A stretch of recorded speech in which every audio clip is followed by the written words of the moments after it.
各位觀眾朋友，你哋好。好長時間冇更新啦。而家嚟到中國服嘅 S4 賽季第一日。上個賽季呢，我得到排名40，可以有一個黃金召喚卷嘅。咁呢個黃金召喚卷呢，係比較好啊，就係因為可以有好多稀有嘅 S4 賽季新英雄。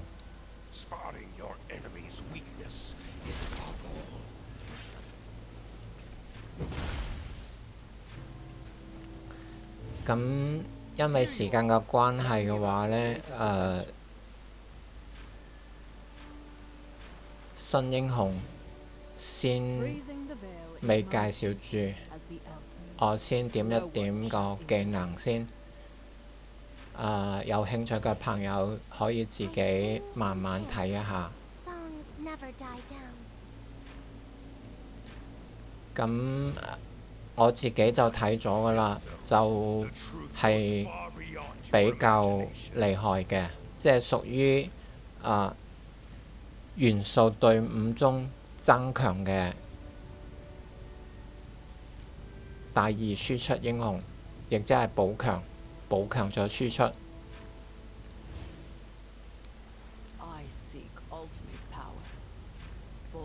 咁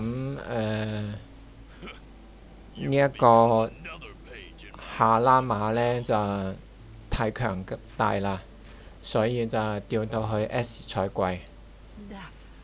呢啲都係 S 賽季先有嘅。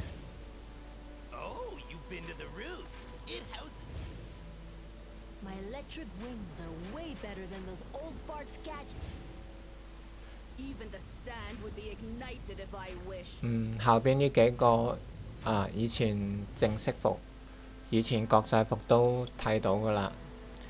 咁然後我哋試下嚟抄下先啦。因為呢個喺情召喚實抽係必出嘅，我哋試下先啊。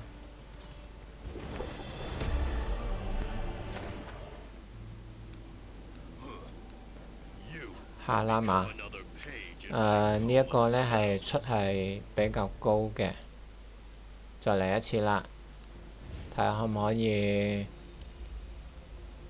攞到呢一個啦。呢個伊菲，呢個武神我都唔識講啊。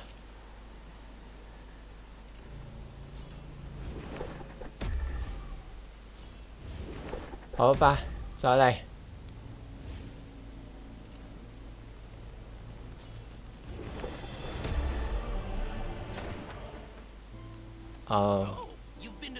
抄咗2個，我唔係幾中意嘅，不過唔緊要啦，好嘛？因為免費嘅。OK，時間關係就咁，下次再見。